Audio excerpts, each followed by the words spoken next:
Nós convidamos hoje para participar desse debate o Fernando Matos, que foi secretário de Inovação do município de Porto Alegre, também do governo do Estado, né, que tem uma grande experiência profissional associada à área de gestão de qualidade. Tá?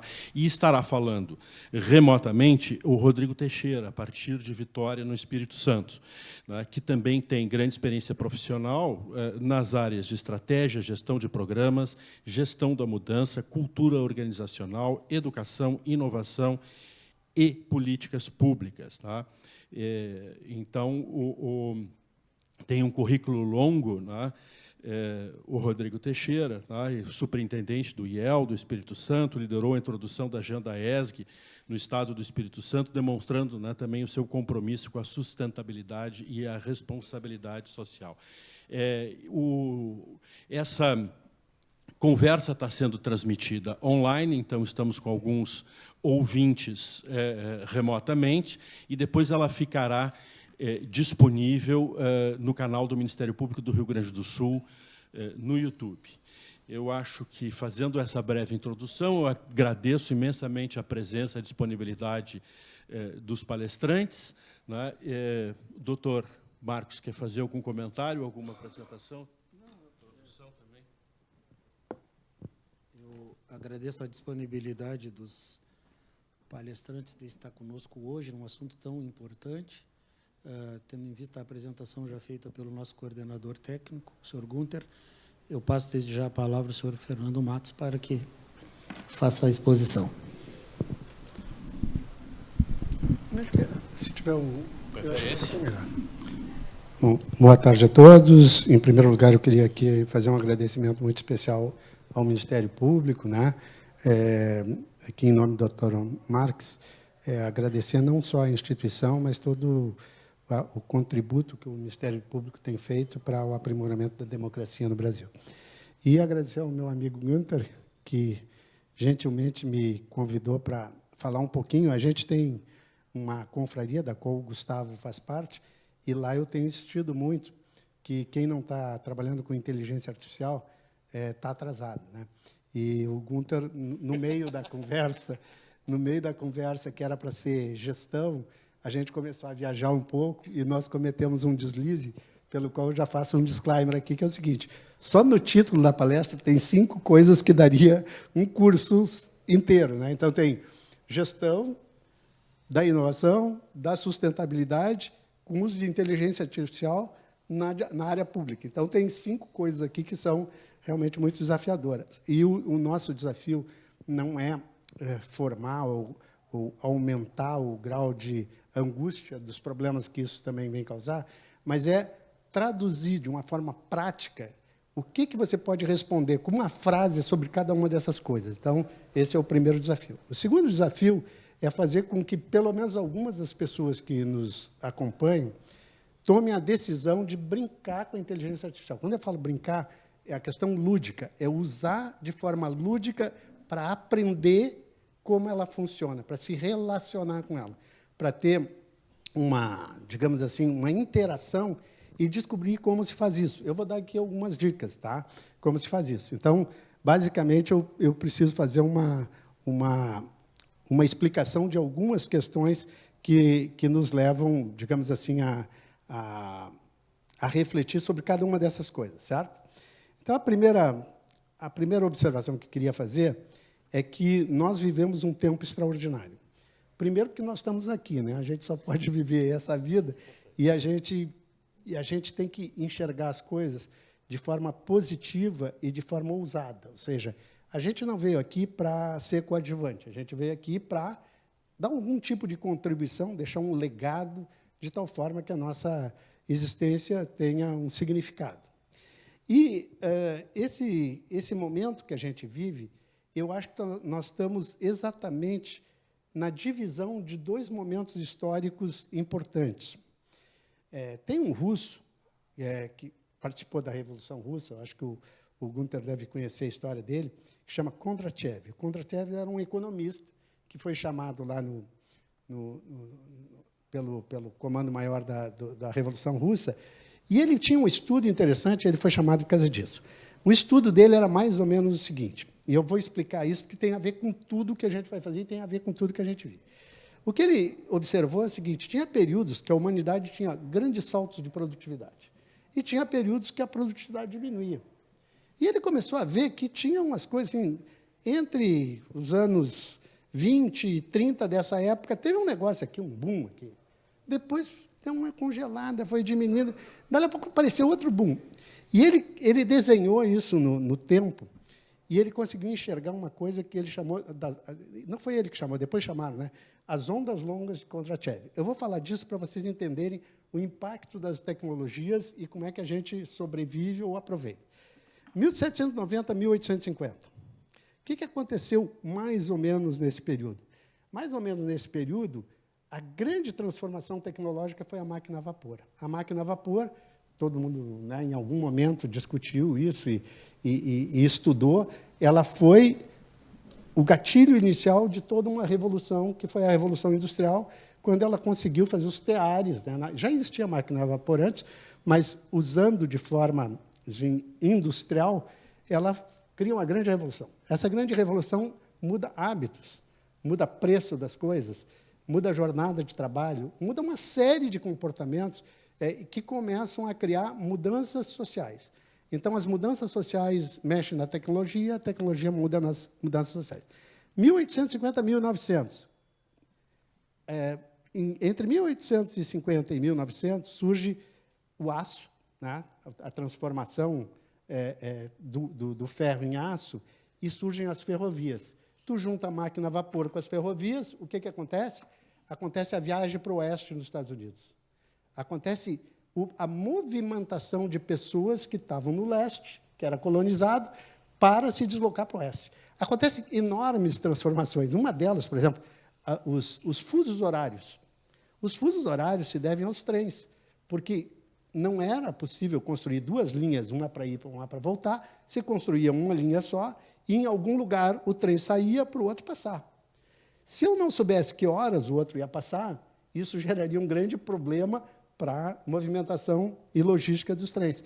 Então, essas tecnologias pervasivas, elas têm uma característica que é fundamental, que é elas possibilitam um aumento de produtividade e elas são transversalmente utilizadas em diversas outras áreas e impactam diversas outras áreas, e as inovações acontecem em vários setores ao mesmo tempo. Por isso é um grande ganho de produtividade. 1900 a 1950. O que acontece nesse período que muda drasticamente as sociedades? A questão do petróleo, né? A transformação de petróleo em querosene, que tinha que ser transportados pelas ferrovias, que deu uma guerra enorme, porque o dono das empresas de petróleo não queria pagar o preço que o dono das empresas de ferrovia, uma das grandes lutas americanas, e uma das grandes jogadas do Rockefeller foi construir gasodutos. Ele era petróleo-duto, porque era muito caro levar de trem, e ele foi lá e construiu uns tubos para levar. A indústria química e a eletricidade mudaram drasticamente a forma como as pessoas viviam. A eletricidade, por exemplo, foi um dos fenômenos mais interessantes, porque ela possibilitou a movimentação automática de motores, né? Aí tem um papel interessante do Tesla, a guerra das correntes entre o Tesla e o Edison, né? Um puxava para a corrente contínua, outro puxava para a corrente alternada. A eletricidade foi fundamental para toda essa construção em cima dessas coisas que tinham. 1990 a 2020. Tem um período aqui entre os dois que são os automóveis. Os automóveis, o Ford, a produção em linha, o Ford T. Hoje a gente fala de... O Ford T era tão interessante que ele podia ser caminhonete ou automóvel, na mesma estrutura, né? Ele podia ser até trator, conforme o desenho. Então, ele tinha uma série de tecnologias, além da tecnologia de produção, que levou o automóvel a ser altamente consumido. O Ford não foi o primeiro, né, fabricante de automóvel, nem o maior. Ele corria com os carros dele para mostrar que os carros deles eram mais competitivos, e esse caminho levou ele a construir a indústria automotiva.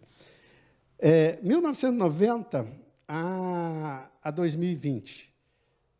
Basicamente, aqui se expandiu uma coisa que começa um pouquinho antes, que são os computadores, que nasceram como computadores, ou seja, ele vai computar, ele vai fazer conta, é um ábaco, né? Ele vai somar, multiplicar, dividir, depois ele passa para ser um instrumento de gerenciamento de dados, depois ele passa para processamento de dados, depois ele começa a fazer interações, e a esse computador que está dentro dessa revolução se associam a internet, que é uma grande transformação, tá? E todas as outras coisas associadas à internet, com uma capacidade de assim, ampliação, mobilização, utilização de comércio e assim por diante. Então, o que a gente enxerga assim, são os grandes capitães da indústria, né? Rockefeller, o Commodore na área da navegação, depois tu vai vendo cada um deles, né? E vai enxergando, de alguma forma, a materialização de um processo de transformação tecnológica de tecnologias pervasivas. Então, a grande lance é tu conseguir enxergar as tecnologias pervasivas no seu nascimento. Porque, quando você enxerga no seu nascimento, você consegue se organizar para antecipar. É como o surfista, né? O surfista fica na onda, eu não sou surfista, mas eu fico olhando eles ficam parados ali, conversando, olhando a paisagem, parece que não estão com nada. De repente, dá uma coisa neles, e eles olham para o mar e começam a remar contra a onda, que não nasceu ainda. Pelo menos para a gente não enxerga. Eles sabem onde é que a onda está e eles sabem que a onda vai ser boa. E eles começam a remar, e os que conseguem pegar a onda, pegam boas ondas se eles anteciparem o processo. Então, o meu desafio aqui é ajudar vocês a antecipar esse processo, que é o que vai acontecer, o que está acontecendo, mas que vai impactar todos nós de forma muito contundente. E aqui vem um disclaimer assim, bem específico. Tem várias linhas que discutem o que vai acontecer no futuro. Uma delas que eu gosto é que nós vamos ter 3 grandes transformações. Não vai ser uma tecnologia só, serão 3 tecnologias. Uma tecnologia genética, nós vamos melhorar a genética das pessoas, e isso vai levar a gente a viver mais, né? Já vivemos mais. Se você olhar a curva da idade, expectativa média de vida, vocês vão ver que, nos anos 30, a expectativa devia ser 40 anos, por aí, né? Hoje é 70 anos. Só que ela vai acelerar de forma mais intensa, e nós vamos conseguir viver mais, com mais qualidade de vida. A segunda é a nanotecnologia, ou seja, são máquinas tão pequenas que a gente não enxerga.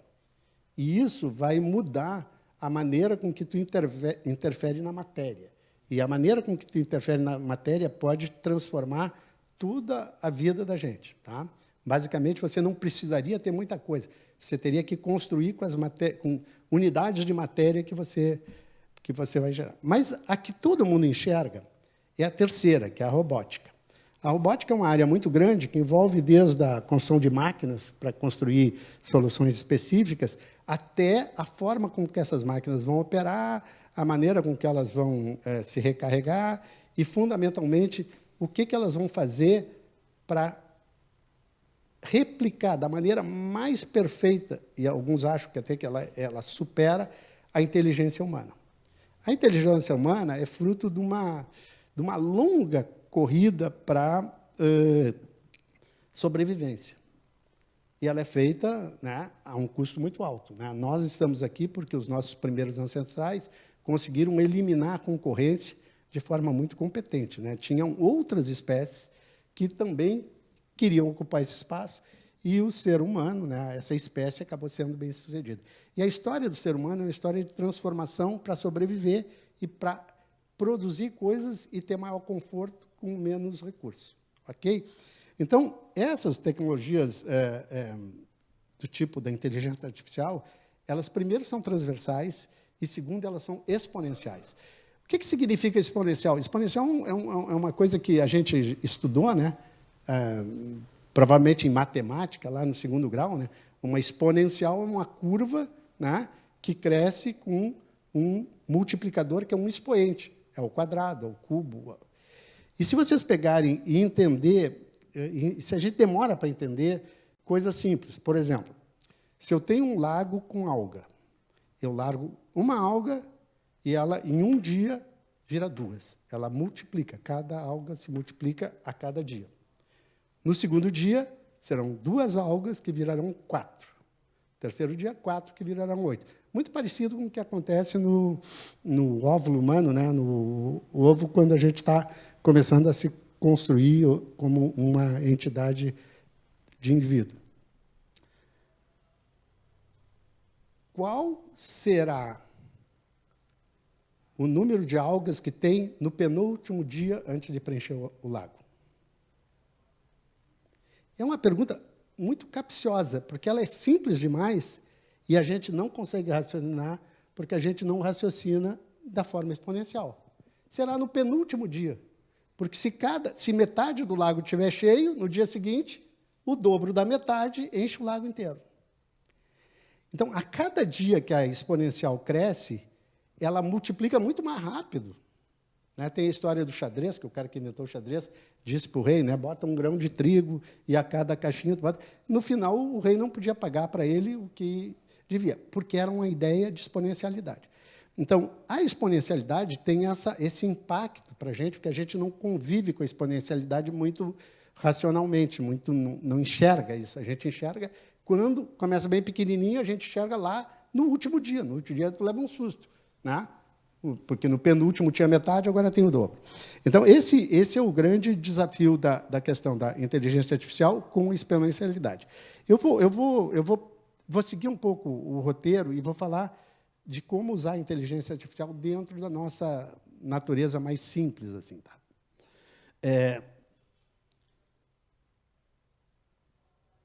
Quais foram as transformações sociais que foram se acumulando? Da mesma forma que as tecnológicas, a gente, durante um período, a humanidade, de forma geral, durante um período, aceitava ter um escravo. Comprar o escravo, vender o escravo. Tinha um mercado de escravo. Né? Um indivíduo era considerado menos e tinha preço, e podia comprar e vender, e era normal, e a sociedade aceitava. Hoje em dia, a gente não aceitaria uma coisa dessa, porque é uma atrocidade com o indivíduo. Então, a sociedade muda seus comportamentos. E, se vocês olharem os comportamentos da sociedade, por exemplo, os meus filhos, meu neto, eles pensam completamente diferente de nós. Eu me lembro, quando eu era jovem, eu achava que ter um carro era uma coisa legal. Né? Os meus filhos, só um tem carro, os outros 2 não têm carro. O outro anda de patinete, o outro não tem carro. Se perguntar para eles se eles querem ter um carro, eles dizem, não quero ter um carro. Por que razão? Por muitas razões. Tá? Uma delas é que é um custo alto para um benefício pouco, outra é que é uma coisa que polui, outra... E a gente começa a pensar assim, pô, mas quanta diferença tem 20 anos, 30 anos de diferença? Muda completamente. Eu vou citar aqui algumas coisas que são hoje, digamos assim, alguns paradigmas. Tá? Por exemplo, igualdade de gênero. Isso é um paradigma hoje. A gente quer que eu digo, alguns de nós, do sexo masculino, porque nem todos concordam, mas certamente todas as mulheres, com uma pequena exceção, elas querem ter o mesmo grau de oportunidade, o mesmo grau de ascensão, o mesmo salário. Né? O gênero não significa que é um ser menor que o outro. Portanto, ela tem o direito de discutir essas questões e tentar fazer uma mudança econômica, social, política, que cada vez vai se consolidando. Liberdade de expressão. Né? Antigamente, nem todo mundo podia ter liberdade de expressão. Hoje está meio complicado dizer isso, mas, teoricamente, a gente aceita que todo mundo tem o direito de ter liberdade de pensar. Não aceitação de preconceito de qualquer forma, racial. Né? Não aceitar preconceito contra pessoas que têm orientações sexuais diferentes da nossa.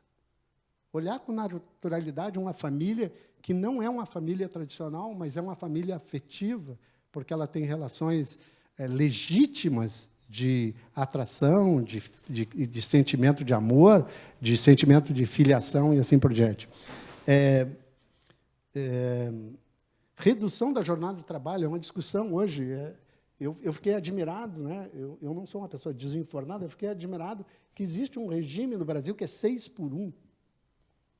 Quer dizer, a gente aceita que determinadas pessoas que trabalham em determinados lugares só têm um dia de folga E esse dia de folga não é no final de semana, porque é o dia que o comércio está trabalhando e vendendo mais. Independente se é justo, não é justo, se é caro, se é mais barato, é uma relação não aceitável para um padrão ético de tu considerar que as pessoas têm que ter, no mínimo, uma igualdade de oportunidade ou de regime de trabalho. Preservação ambiental. Eu me lembro que a gente falava, na minha geração, os ecochatos. Ecochato era aquele cara que abraçava a árvore, que não sei o quê, né? Eram os ecochatos. Eu era os qualichatos. Eu era os caras que falavam de qualidade, de gestão. Mas a gente, naquela época, 30, 40, 50 anos atrás, a gente não tinha um entendimento da importância da preservação ambiental como um patrimônio. Coisas como compliance, né? As organizações têm um lugar que é a ouvidoria, né? Para evitar, né, que haja um sentimento qualquer contra a organização, tem alguém preocupado para auscultar o que está acontecendo na sociedade com relação à própria Secretaria de Transparência ou departamentos de compliance. Eles têm a função de evitar que aconteça a corrupção, porque a corrupção é inaceitável.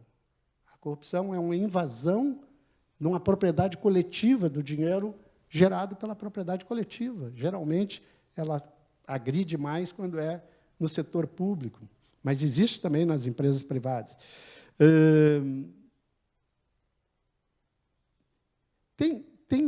Se a gente olhar todas essas coisas, a gente pode separar em 3 grandes grupos. O que está se fazendo do ponto de vista tecnológico, quando eu falar em sustentabilidade, vocês vão ver, que tem coisas que são sociais. Né? O que é social? Regime de trabalho, salário, igualdade, equidade,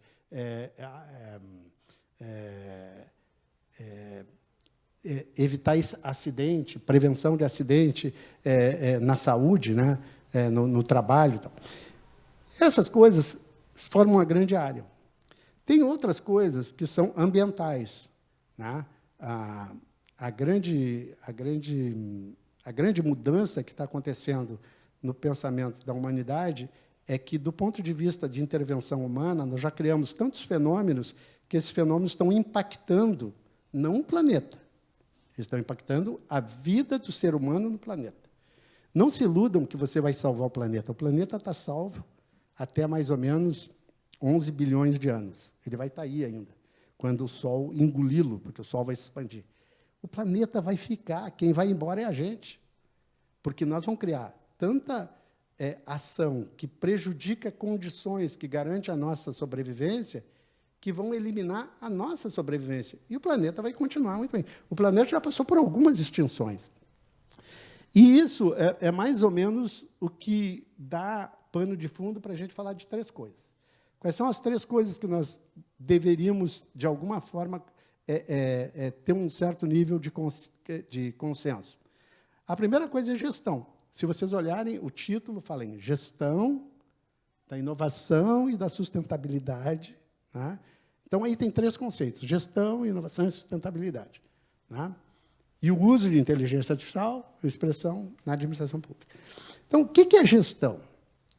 A gente poderia levar e ler milhares de livros, e tem muita bibliografia sobre isso, mas eu resolvi fazer um exercício de reduzir ao máximo a capacidade de usar palavras para poder explicar o que é uma coisa simples. Gerenciar é fazer a coisa certa, atingir o objetivo e usar o mínimo de recursos. Aí tem 3 coisinhas muito simples. Se eu fizer a coisa errada, eu sou um mau gestor. Eu já vi inúmeros gestores públicos dizendo: agora eu vou melhorar a educação, nós vamos construir escolas, vamos aumentar os professores e vamos fazer tais e tais coisas. Aí tu pergunta assim: qual a relação da melhoria do aprendizado, você está falando de melhorar o aprendizado, a educação, com ter escola? Tem alguma correlação, mas não é tão alta assim. Né? Porque, se fosse alta, onde tinham os maiores salários, devia ter a melhor educação. E nem sempre é assim. Onde tinha mais escola e escola melhor equipada, os alunos iam aprender mais. Mas o nível de educação em toda a sociedade, principalmente no Rio Grande do Sul, ela está muito limitada. E tem escola boa, tem escola ruim, tem professor bom, mas não dá para se queixar que não existem os meios. Agora, se eu focar, eu vou melhorar o desempenho da aprendizagem pelo índice do IDEB, e a minha meta é duplicar o índice do IDEB em 5 anos. Eu fico 4 anos no governo, em 4 anos, a minha média, que é 13,5, vai passar a ser 6,5, não precisa duplicar. O que nós deveríamos fazer? E pensar claramente nisso. Isso chama, no direito administrativo, né, e na teoria de gestão, isso chama efetividade. Não adianta fazer escola se o nível de educação não aumentou. Então, isso é fazer a coisa certa para impactar no efeito que tu quer. Gestor é quem resolve o problema. Problema é resultado não desejado. Se eu tenho um resultado que não é desejado, os alunos estão indo muito mal em matemática, na 5ª série. É onde os alunos abandonam a escola, pelo menos no tempo que eu estudei isso. Então, eu vou ter que ensinar matemática para os alunos na 5ª série. É melhor fazer isso? Tem várias maneiras para fazer isso. Não necessariamente construindo escola tu resolve esse problema. Está aí a prova. Né? Então, gestão. O bom gestor é aquele que resolve o problema certo. Certo? Efetivo é quem resolve o problema certo. E o certo é aquele que é mais importante, pode ter vários critérios, mas geralmente se usa um GUT, né? Gravidade, urgência e tendência. Tá? Eu tive no médico, agora saí do médico, eu tive um AVC há uns 15 dias atrás, e o médico me disse assim, tu tem vários problemas aqui, mas nos próximos 90 dias tu tem que cuidar, que é a chance de ter um segundo AVC. Então, o resto a gente deixa para depois. Agora vamos olhar isso aqui, porque isso aqui é a urgência. Então, nesse caso, ele escolheu um critério. Isso aqui é o mais importante nesse momento. Não significa que é o mais importante. Então, tu analisa gravidade, urgência e tendência. Normalmente, como engenheiro, faz umas continhas. Bom, então, esse problema vem antes desse, esse vem depois daquele.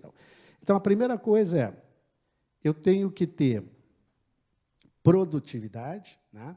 Mas a produtividade vem da eficiência, ou seja, eu faço mais com menos recursos. Isso me dá ganho. Por quê? Porque sobra tempo, sobra pessoas, sobra dinheiro para fazer outras coisas que também precisam ser feitas. Então, eu tenho que ter eficiência, é fazer com menos recursos. Eu tenho que ter eficácia, que é chegar no resultado que eu escolhi, e eu tenho que ter efetividade. Por que a efetividade é importante? Porque se eu escolher a coisa errada, eu posso fazer tudo direitinho e eu não estou ajudando a resolver o problema, que é o problema mais importante. Então, basicamente, gestão é uma coisa razoavelmente simples. E você pode fazer isso de muitas maneiras, mas, geralmente, a gente tem mais resultado quando a gente usa método. Método é uma maneira de fazer que se consagrou por dar, muitas vezes, mais certo do que errado. E é uma maneira que você pode multiplicar essa maneira. E isso você... Eu vou dar um pulo aqui para... Qual é a diferença da inteligência humana para a inteligência artificial? Na inteligência humana, tu aprende uma coisa e, para tu ensinar essa coisa para alguém, leva muito tempo. É um processo longo, tem uma idade certa e assim por diante.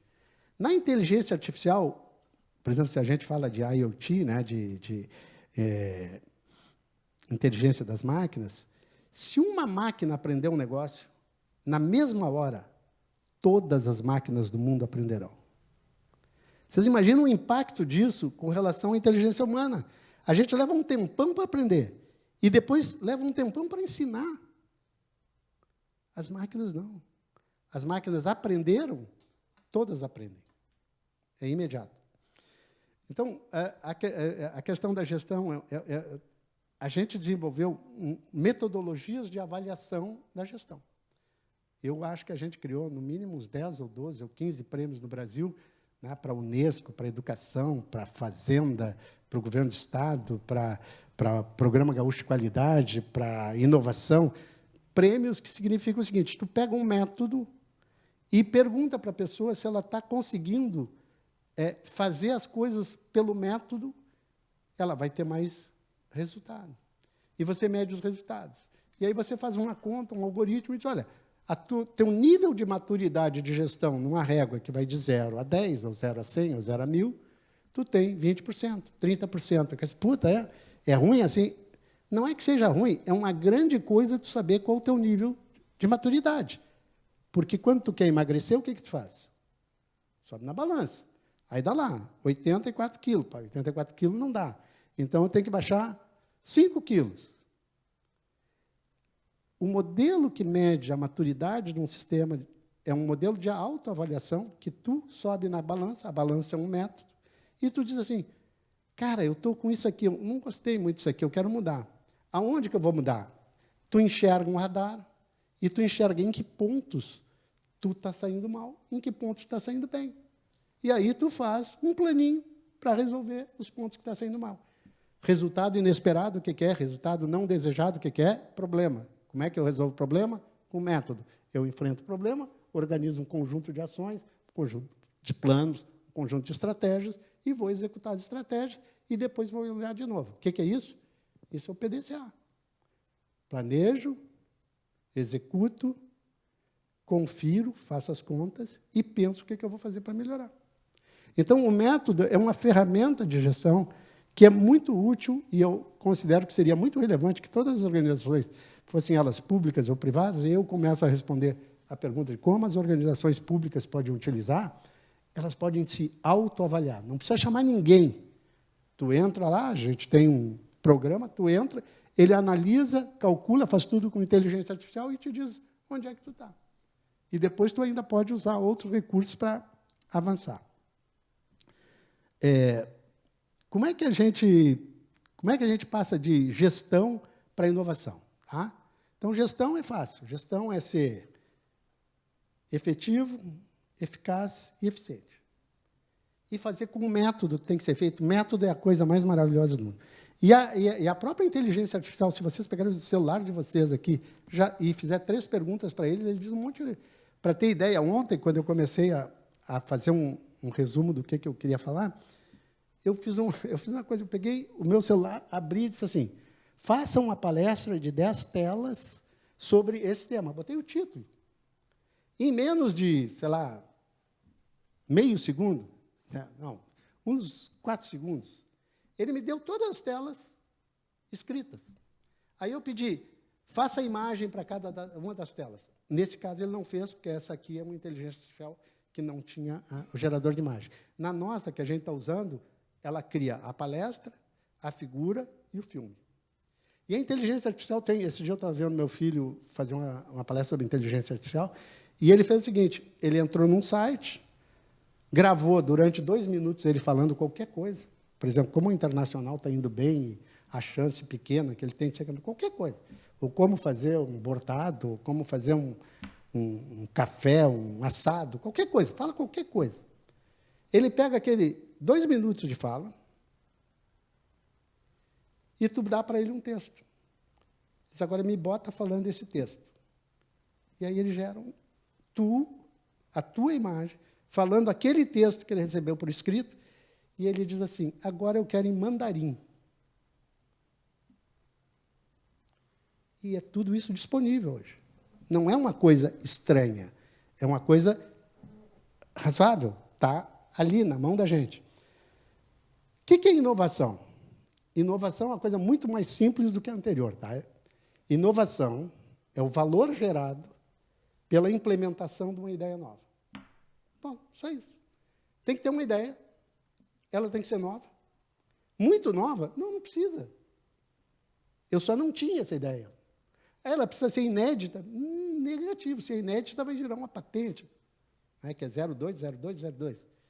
Tá? Eu só preciso de uma ideia. Eu vi que deu certo lá. Ok, eu faço aqui? Não. Eu vou usar isso para fazer aqui. Então, tem coisas muito simples. A ideia, se ela é nova ou não é nova, se é muito nova. Tá? Implementada.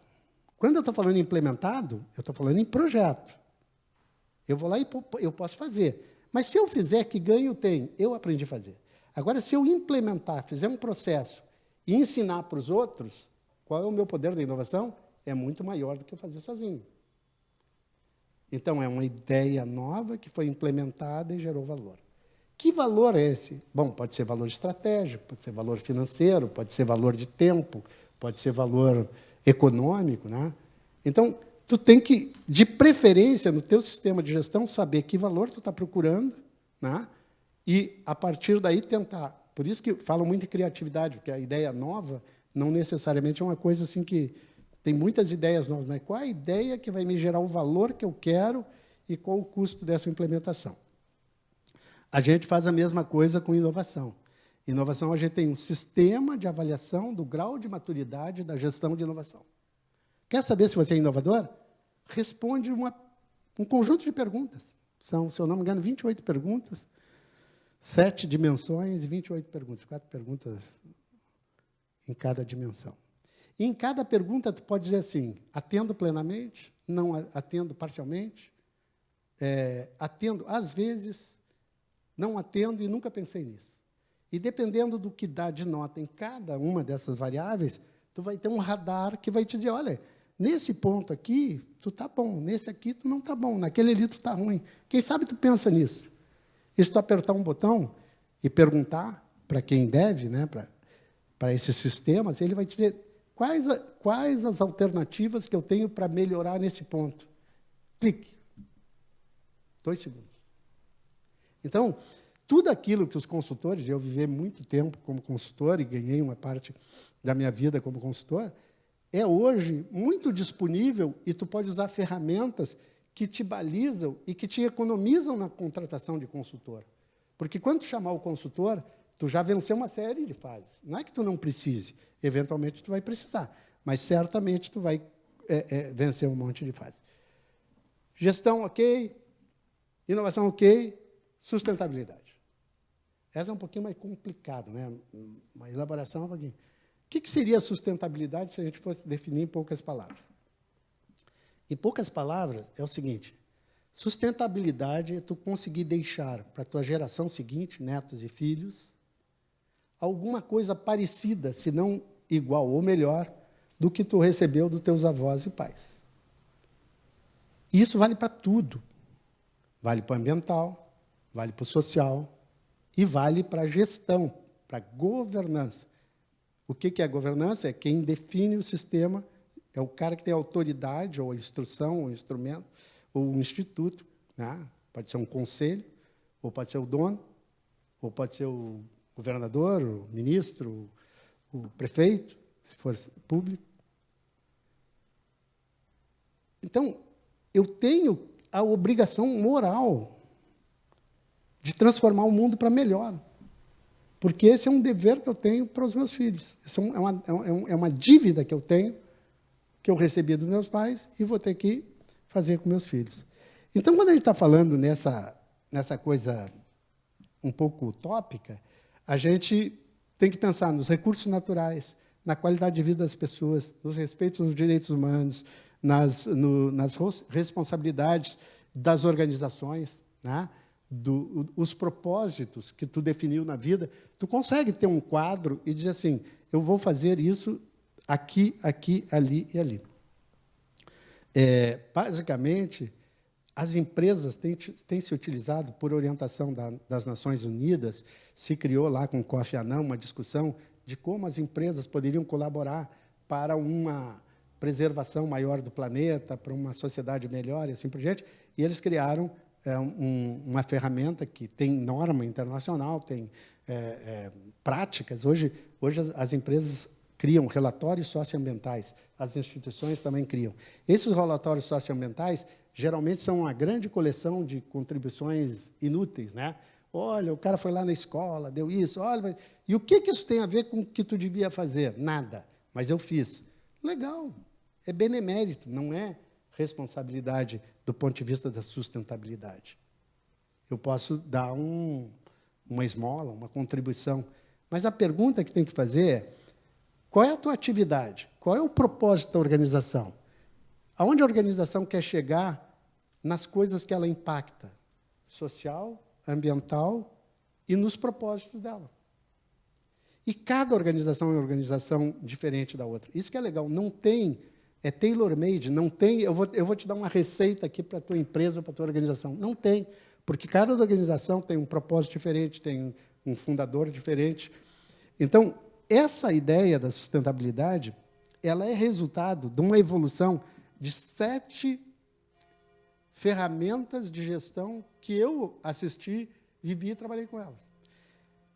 A primeira ferramenta de gestão, quando eu comecei essa história do programa de qualidade, tinha os círculos de controle de qualidade. Círculos de controle de qualidade eram o... Que horas são agora?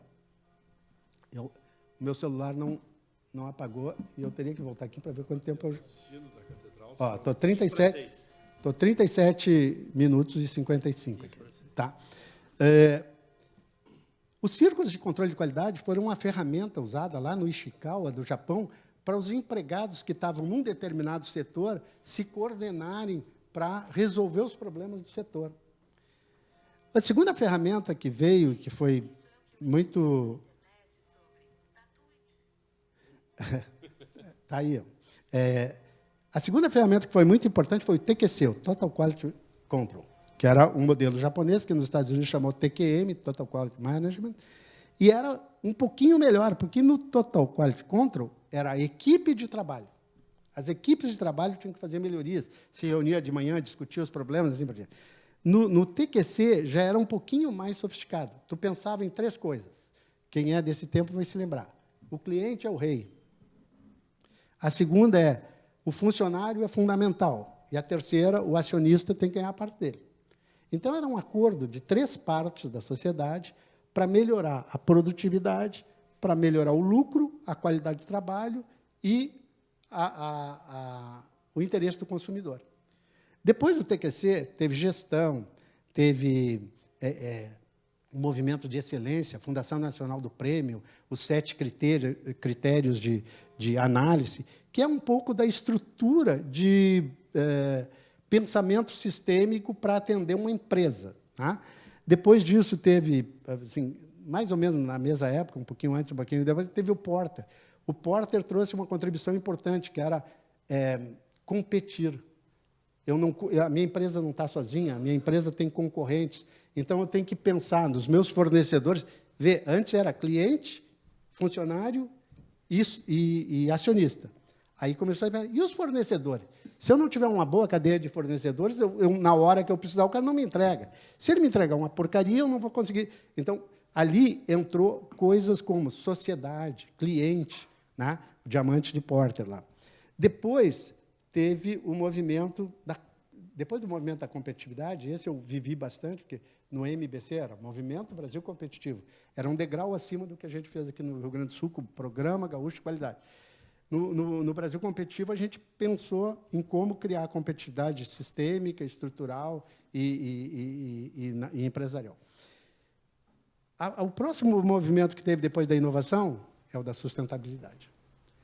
Nós não vamos escapar de estar discutindo profissionalmente se nós somos uma empresa, uma instituição sustentável ou não.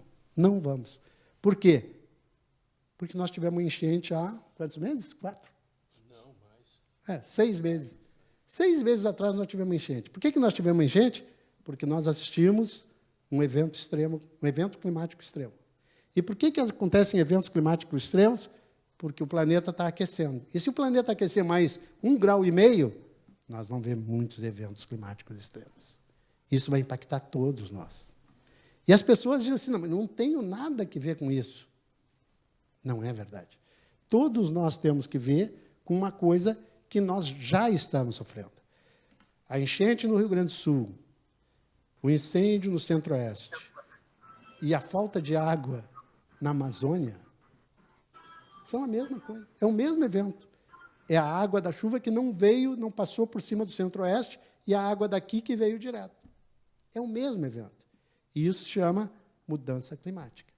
Então, se eu estou falando em mudança climática, eventos extremos, isso é a responsabilidade do indivíduo, do grupo, da instituição, da empresa, da prefeitura, do governo do Estado, do governo federal, do país e de todos os países. O que eles estavam discutindo lá na COP29, COP30, né? Há pouco tempo atrás? É quanto os países ricos vão pagar para os países pobres reduzir os impactos na elevação da temperatura. E eles vão pagar porque eles são os que estão fazendo o aumento da temperatura. Quem é que está contribuindo para a elevação da temperatura do mundo? Não são os países subdesenvolvidos. É a China, os Estados Unidos, são os países, e a Rússia. E os outros vêm logo atrás. Porque quanto mais industrializado, mais tu usa derivado de petróleo e mais gás carbônico na atmosfera. E isso cria o efeito estufa, e o efeito estufa acaba aquecendo o globo. Então, há muitas coisas acontecendo, e, nesse aspecto, tem duas coisas que me chamam a atenção, que eu acho que deveriam ser refletidas por qualquer organização. Quando a gente discutiu com a CNI agora como trabalhar com mudança, com sustentabilidade, como o tema é um pouco difuso, a gente não falou em sustentabilidade, e eles nos disseram uma coisa, eles nos disseram, tem duas coisas que estão andando, economia circular e mudança climática, pegada de carbono. Essas duas coisas já estão na agenda das principais empresas e das principais organizações. Então, se vocês olharem, todas essas tecnologias de gestão mudam comportamentos, e esses comportamentos exigem que a gente se comporte de uma maneira diferente em relação a coisas que a gente aceitava. Né? A gente aceitava. Normalmente, a minha geração aceitava normalmente contar a piada de uma pessoa que não era de cor branca, né? Como se fosse engraçado, todo mundo ria. Contar piada de mulher, contar piada de homossexual, contar... Sabe, isso era, entre aspas, era normal. E não é mais normal. E nunca foi normal. Nós é que éramos muito menos preparados para uma vida mais civilizada. Como é que a gente organiza, então, de alguma forma, para o setor público, questões que têm a ver com sustentabilidade, né? Quando a gente fala governança, a governança envolve tudo. Tá? Então, a governança envolve o ambiental e o social. E a governança, ela diz respeito à gestão. Como é que eu faço a gestão? Mas como é que eu faço a gestão não sobre o meu ponto de vista. É sobre o ponto de vista dos meus stakeholders. A gente começou com 1, passou para 3, virou 5, e agora quantos são? Todos. Todos. Se o problema é o planeta, é o país, é o Estado, é a cidade, é a empresa, é o funcionário da empresa. O modelo do sistema de sustentabilidade é um modelo que chama todos à responsabilidade para um fenômeno que está impactando todos. E as pessoas dizem, não, estou salvando o planeta. Não está salvando o planeta. Não precisa, o planeta não precisa de nós para salvar. Ele não precisa de nós para atrapalhar a gente, né? Porque não vão atrapalhar o planeta. Então, quando eu estou falando em organizações, tá? É possível fazer uma autoavaliação do modelo de gestão da sustentabilidade da organização. O Ministério Público entra lá, preenche uma série de coisas e a gente dá uma resposta. E o mais interessante é que a gente faz isso com a inteligência artificial, que vai gerando coisas. Né? Então, o que a gente fez, baseado nisso, uns 3 anos atrás, quando a gente começou a estudar isso? A gente criou um spin-off, uma empresa nascente, botou lá um dinheirinho, começou a construir, e a gente criou uma empresa que chama Horus. Se o Rodrigo conseguir, depois ele vai fazer uma apresentação do modelo para vocês verem como é que funciona. Hoje o Rodrigo está provando que a nossa empresa tem responsabilidade de sustentabilidade. Hoje ele está cuidando do filho dele, do Pedro, e ele diz assim, pai, eu acho que eu não vou conseguir participar da reunião, porque meu filho está muito agitado aqui. Eu disse, se for preciso, desliga o som e a gente faz o teste. Vamos ver se funciona. Tá? É questão de gênero. Né? Antigamente, imagina se o teu avô ia parar para a tua avó ir trabalhar. Não ia, né? Mudou. Tá? E mudou para melhor. E vai mudar mais ainda. Né? Então, o que está envolvido no método? Tá? Sustentabilidade, o conceito está bem claro, o porquê está bem claro. Agora, qual é o método? O método da gestão a gente já sabe.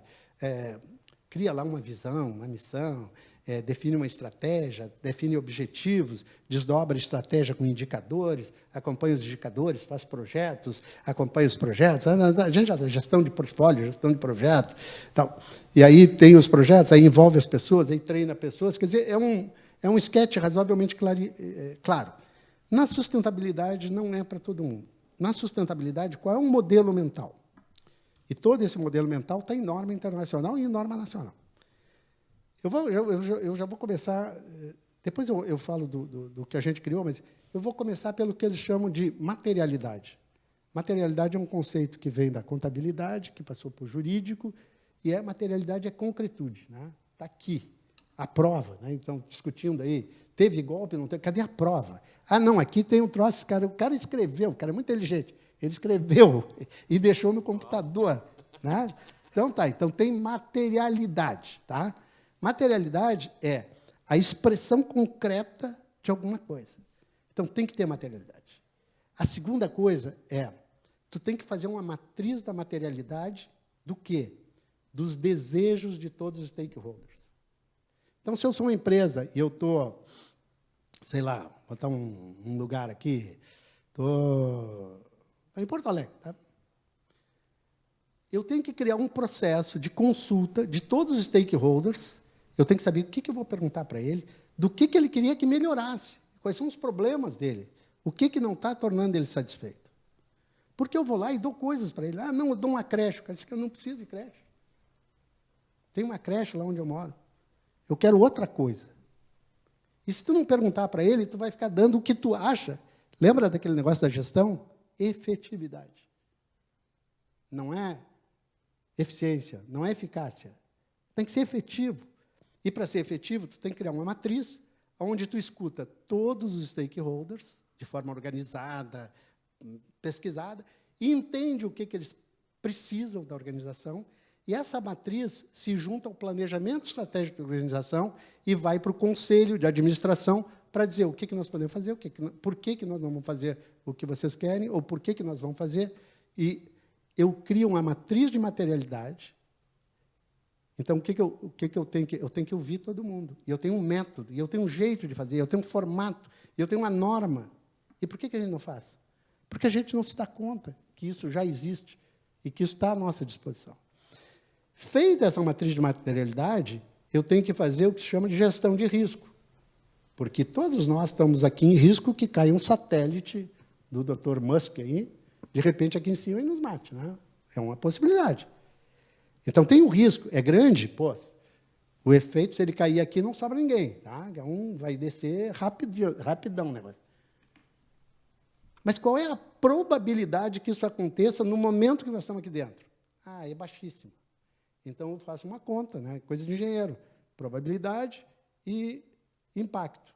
E aí eu hierarquizo os riscos. Lembra que a gente hierarquizava os projetos no planejamento estratégico? Vai hierarquizar os riscos.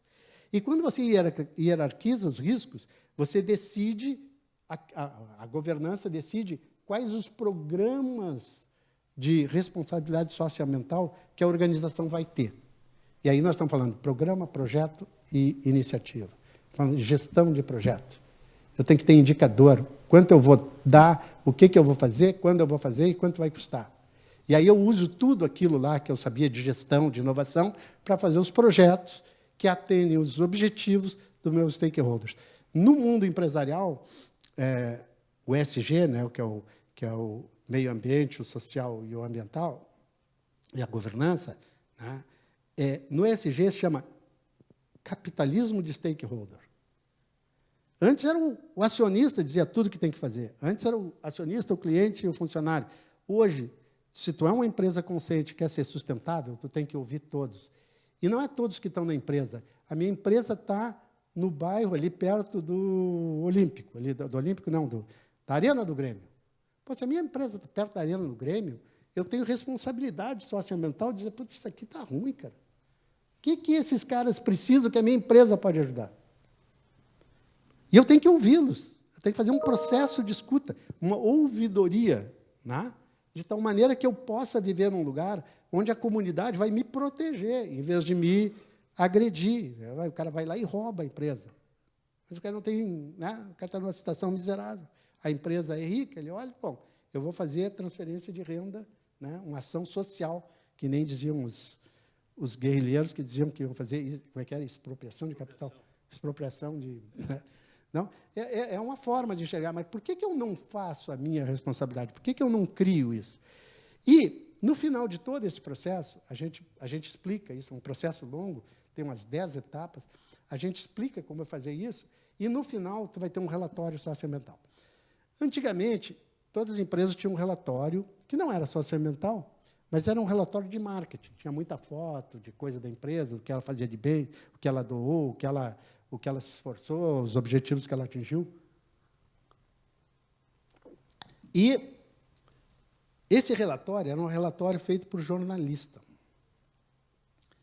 O que vai acontecer no futuro próximo? Esse relatório vai ser feito pelos caras da gestão. Porque ele tem que mostrar quem são os stakeholders, ele tem que mostrar quais são os desejos dele, ele tem que mostrar o que a empresa resolveu atender, como ela vai atender, quantificar onde ela vai chegar e mostrar como é que ela fez. E o relatório socioambiental vai ter 5 páginas, em vez de ser aquele livrão que os caras davam no final do ano de presente e a gente jogava fora na lixeira, na primeira lixeira que encontrava, que era só marketing. Ele é um relatório de gestão. Quem está usando esses relatórios e vai usar cada vez mais? Bolsa de valores. As empresas que são responsáveis socioambientalmente tendem a ser mais reconhecidas e, portanto, as suas ações respondem na medida da proporção da sua responsabilidade socioambiental. Quem vai ler esse relatório? Seguradoras. Por que eu estou fazendo aqui? Eu estou fazendo gestão de risco. Gestão de... O que uma seguradora paga? Risco.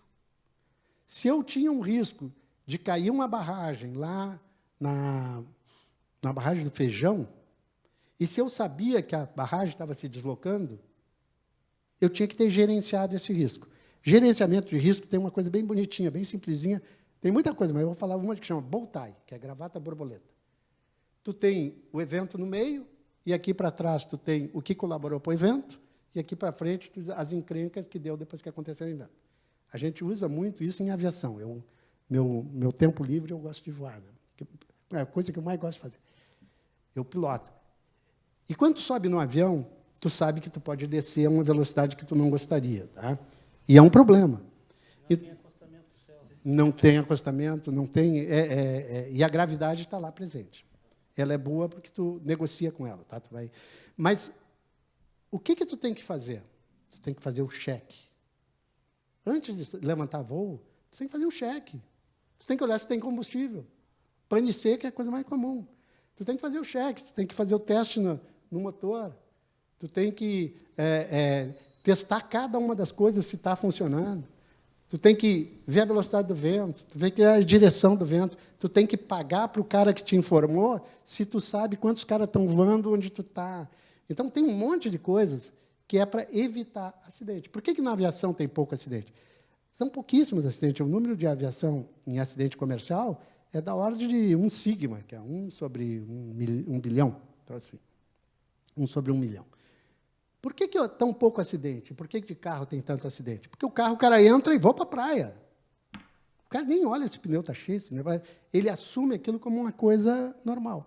Na aviação, tu tem uma série de procedimentos. Na aviação, cada acidente que acontece é estudado, item por item, o avião é remontado, eles olham peça por peça, para eles saber o que causou o acidente. Quando eles descobrem o que causou o acidente, eles criam relatórios para evitar e criar novos cheques, ou informar o fabricante de avião, ou informar os pilotos que tinham um problema naquele modelo, naquele pino, se passou de tantas horas, houve um problema lá que... Né? E vai mudando o protocolo. Então, a mesma coisa no relatório socioambiental. Tu tem o evento, caiu uma barreira. Puta, agora vai dar quanto custo seguro? Morreu gente, vou ter que pagar, eu vou ter que indenizar, terminou com lavoura, terminou com... Não. Então, as seguradoras usarão os relatórios socioambientais para saber se ela tem menos risco ou mais risco. Esses caras aqui estão fazendo o negócio direitinho. Portanto, a taxa de seguro vai cair. Qual é a outra instituição que vai usar relatório socioambiental do ponto de vista da sustentabilidade? Bancos. O banco dá dinheiro. O dinheiro vai ser bem usado ou mal utilizado. Se eu tenho um sistema de gestão, eu sei que vai ser melhor utilizado. Os bancos vão demorar a fazer isso, porque os bancos têm uma voracidade muito grande, então eles focam muito, eles cobram uma taxa alta, e, portanto, eles consideram que todas as porcarias vão ocorrer. As seguradoras também. Mas isso vai acontecer. Vai acontecer com quem também? Fontes de fomento e financiamento. O cara pediu um dinheiro para um projeto, né, de ampliação, pediu lá recurso público, né, para um banco público. O cara, se tiver juízo, ele vai usar. Um banco internacional, daqui a um tempo, Os governos estaduais, municipais e nacionais, quando pedirem dinheiro, vão ter que apresentar um relatório de engenheiro, não é um relatório de jornalista. Nada contra o jornalista. Ao contrário, quem vai desenhar o relatório final é um jornalista. Agora, quem vai escrever o sistema de gestão da sustentabilidade é um grupo liderado por engenheiros, arquitetos, agrônomos, né, cientistas de dados, é os caras que vão estar do lado de cá. Para resolver esse tipo de coisa, a gente criou um sistema que chama Horus. Se o Rodrigo estiver aí, eu falo um pouquinho de inteligência artificial e a gente pede para o Rodrigo mostrar o sistema. Eu não sei quanto tempo eu estou aqui, mas eu acho que eu estou perto dos... Já são 6:05. 6:05. Então, 5 minutos para inteligência artificial. 58 minutos, tá? Então, inteligência artificial, eu já disse para vocês. Primeira coisa, ela é transversal, então vai impactar todos nós. Segunda coisa, ela é exponencial. Ela vai impactar numa velocidade que a gente não compreende, e quando a gente compreender, a gente já foi atropelado. Então, ela é exponencial, é transversal, e o que tem hoje é um arcabouço muito simples de um modelo freemium, né? O modelo freemium é o seguinte: eu tenho esse copo d'água, eu te dou um copinho para tu experimentar a água, mas se tu quiser beber a água mesmo boa, eu vou te cobrar alguma coisa. Então, tu bebe da inteligência artificial um copinho pequeno que é grátis, para tu experimentar. Então, eu sugiro que tenha 5 coisas, 5 degraus para a gente crescer no uso da inteligência artificial. Primeiro, usem. A de graça. Porque se vocês usarem de graça, vocês vão entender por que vocês vão ter que usar a paga. Usem. Se vocês não usarem, vocês estão muito atrasados. Se vocês usarem, vocês já estão atrasados. 2, você tem que aprender a conversar. É um chat, é uma conversa. Então, tu vai lá e faz uma pergunta para ele, ele te responde, tá, saí faceiro. Não. Eu tenho que estressar ele tem que me explicar. Eu tenho que espremer ele que nem pasta de dente, até o fim. Então, eu vou fazer a segunda pergunta, a terceira pergunta, a quarta pergunta. Porque cada vez que tu fizer uma pergunta que pede mais detalhes, ele vai ter que se esforçar mais. E o tempo dele é segundos. Mas ele vai trabalhar mais. Terceiro, usem a paga, né? Porque a de graça vocês já vão aprender que tem valor, que vale $100. Terceiro, quando vocês perguntam para a inteligência artificial, vocês perguntam para uma entidade, ou seja, é a Biblioteca de Alexandria, está lá. Tu vai lá para o oráculo e pergunta, e ele te responde. Tu não sabe nem como, nem porquê, mas ele te responde. Na inteligência artificial, tu pode fazer o primeiro truque legal. Tu cria um agente. Então, tu quer criar um cara que seja secretário de transparência de um município que tem aí em torno de 1 milhão de habitantes e que tem os seguintes problemas, e tu cria o personagem. Ele vai ser o teu agente, ele vai existir virtualmente.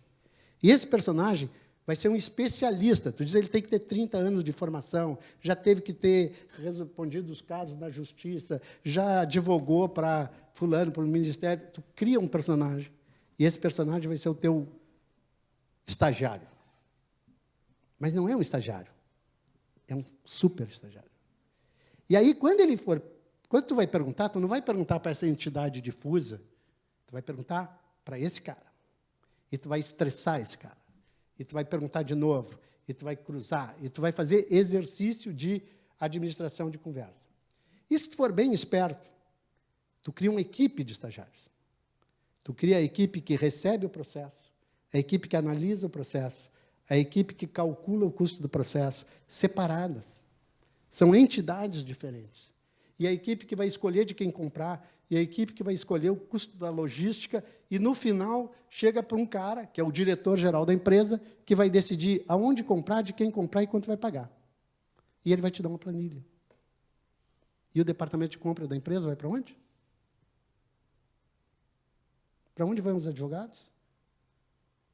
De um escritório de advocacia, que tem gente que faz isso? Para onde que vão os médicos? que estão dentro de uma estrutura de hospital e fazem isso, vai haver uma transformação tão grande nas nossas vidas que quem vai valer muito, quem é? É o cara que sabe usar a inteligência artificial. Em termos de resultados, por exemplo, o resultado de imagem, ela ganha disparado dos médicos. Comparam, dão os mesmos problemas para o médico para a inteligência artificial, para saber se aquele tumor é maligno ou não é maligno. Advogados, eles pegam os melhores advogados dos Estados Unidos e botam contra a inteligência artificial, a performance, o resultado da inteligência artificial é melhor do que dos melhores advogados. Não é dos médicos, nem dos ruins, nem se fala. Então, vai haver uma transformação onde todos nós seremos impactados. Eu ia pedir para o Rodrigo é o meu parceiro, eu não sei o quão ele está disponível. Rodrigo, está aí? Ele está com o Mário. Opa. Opa. Boa tarde. Rodrigão, sem muitas delongas, o Rodrigo é um especialista, hoje ele é quase um especialista em inteligência artificial, mas o Rodrigo é uma pessoa que há pouco tempo atrás começou a estudar isso. Mostra qual é o sistema nosso de avaliação da maturidade de uma organização, Rodrigo. E faz um teste, vamos escolher aqui quem é que vocês querem estudar, qual é a empresa ou organização, qualquer coisa. A ONU, tá bom. Rodrigo? Explica um pouquinho o que é o Horus, Rodrigo, e vamos ver essa brincadeira funcionando. Não sei se com a ONU vai dar certo, mas nós estamos aqui para aprender, né, Rodrigo? Vamos. Deixa eu só abrir, então, a outra arquivo, que eu rapidamente apresento aqui o nosso metamodelo. A Horus, ela é como o Fernando mencionou, é uma spin-off, né, que, dado todos os conceitos que foram apresentados pelo Fernando, né, de gestão, de inovação, de sustentabilidade, né, nós organizamos esses conceitos em uma maneira processual para que a inteligência artificial pudesse auxiliar aí organizações públicas e privadas a implementar, né, de uma maneira efetiva essa agenda de sustentabilidade, né? Quando foi mencionada aí a questão da COP, né, eu estava até acompanhando bastante esses eventos. Um dos grandes desafios é como que nós podemos auxiliar as empresas, as instituições a implementar a agenda de mudança climática efetivamente nas suas estratégias, né, e nos seus processos empresariais, né? E com essa provocação que nós construímos, de certa maneira, um metamodelo que ele atende aí essa perspectiva. E, de certa maneira, né, quando você fala de gestão da sustentabilidade, normalmente os modelos internacionais e nacionais que tratam sobre essa pauta, eles estão muito focados em fazer um diagnóstico de maturidade, né?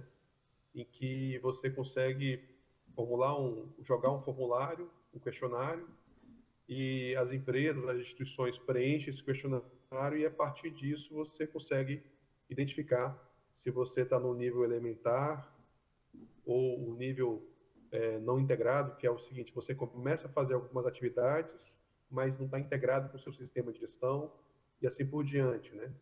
E o nível transformador é aquele nível que uma organização, ela, de certa maneira, ela é tão forte nessa agenda de sustentabilidade que ela até transborda para a sua cadeia de fornecedores, transborda para os seus stakeholders essa pauta. Mas existem outras duas dimensões que são importantes serem analisadas para que nós possamos efetivamente auxiliar, né, as lideranças na mitigação de riscos, né, econômicos, riscos de reputação, caso algum problema, né, ambiental, social, de governança aconteça numa instituição. Então, uma dimensão é a participação, né? O Fernando mencionou um pouco sobre a questão do capitalismo de stakeholders, né?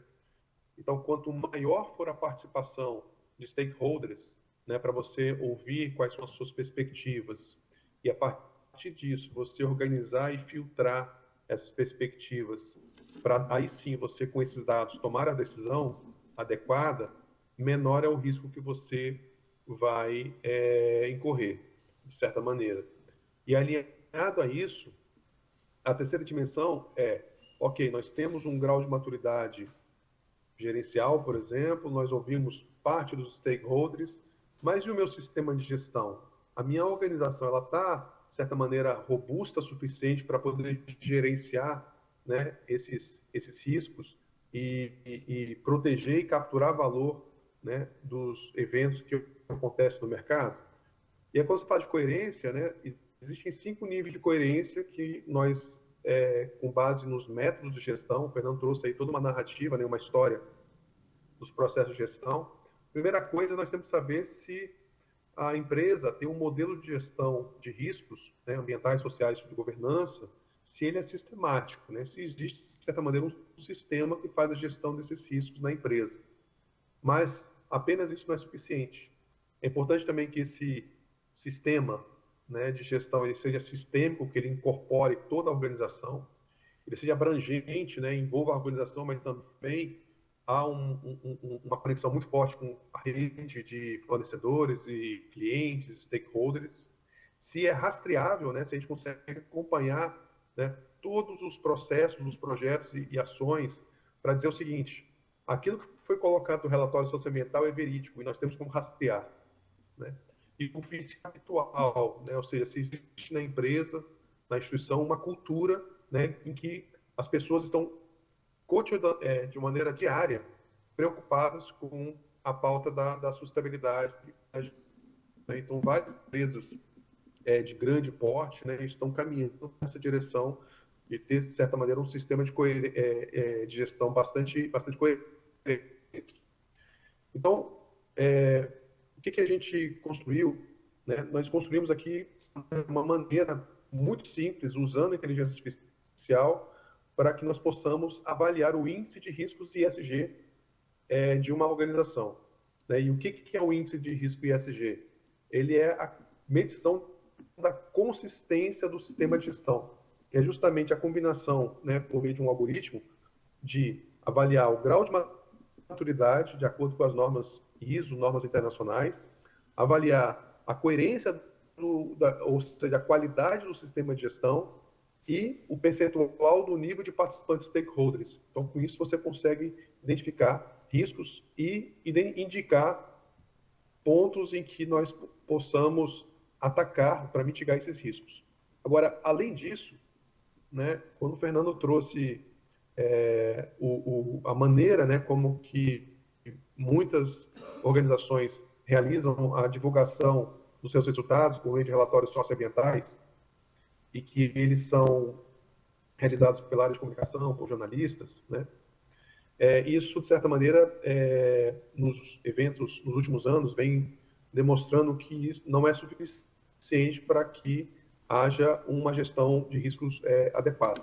Né? Então, hoje, os bancos, as seguradoras, bolsas de valores, investidores, né, cada vez mais estão preocupados com o chamado risco de greenwashing. Né? O que é greenwashing? É a empresa, de certa maneira, divulgar ações ou que não esteja alinhado com o seu sistema de gestão, né, para poder melhorar a sua reputação no mercado. Então, nós conseguimos também, né, por meio do metamodelo e do processo, né, em que usamos a inteligência artificial, avaliar a coerência do relatório socioambiental. Né? Então, nós pegamos o relatório socioambiental da empresa, nós conseguimos avaliar se esse relatório ambiental ele é igual ou diferente do sistema de gestão de riscos sobre a imagem de reputação. Então, há também a possibilidade de qualquer seguradora, por exemplo, qualquer instituição, né, que queira fazer um trabalho de elevar aí a qualidade, né, de ações de mitigação de risco, de desenvolvimento de uma comunidade, de uma área, poder também avaliar aí a qualidade das divulgações dessas empresas. E como que funciona, né, de certa maneira, e aí eu vou rodar uma experiência aqui, rapidamente, com vocês. Nós organizamos, de certa maneira, o metamodelo em 5 etapas. Né? A primeira etapa é um perfil institucional. Por quê? Porque cada empresa, cada instituição, ela é única, né?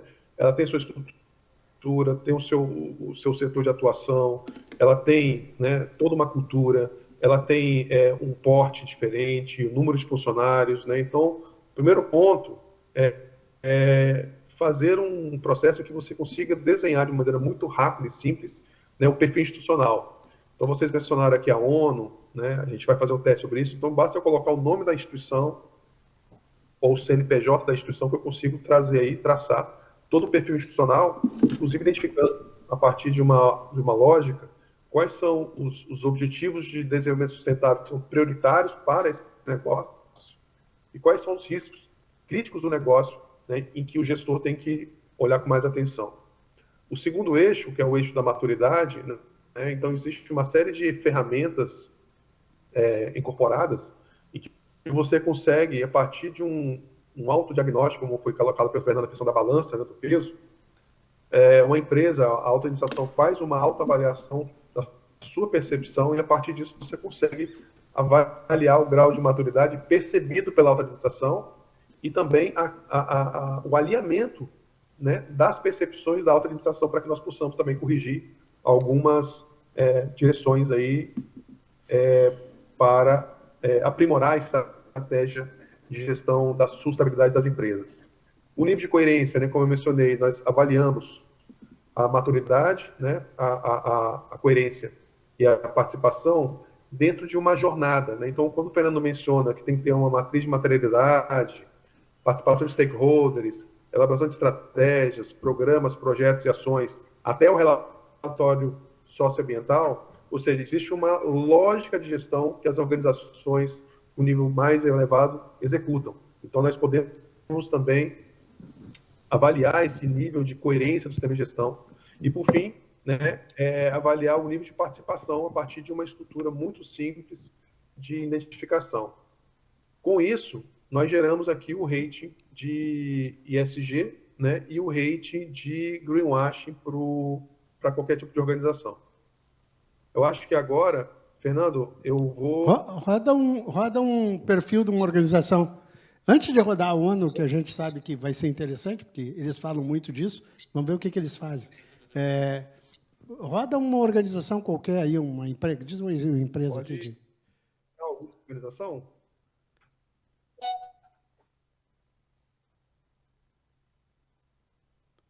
Vocês querem indicar alguma organização? Alguma organização? Pode ser uma privada, uma empresa de Porto Alegre. Põe a empresa de transporte de Porto Alegre, a Carris. Carris, bota aí, Carris. Assim? C-A-R-R-I-S. Carris, Porto Alegre. Se botar Porto Alegre, ele acha.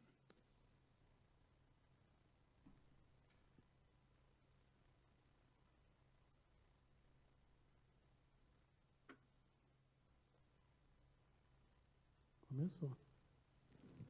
O que é impressionante é a velocidade com que ele faz isso, né?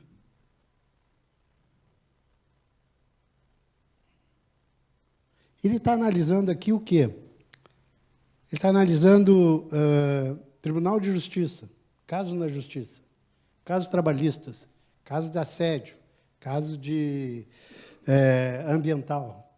Está analisando compliance.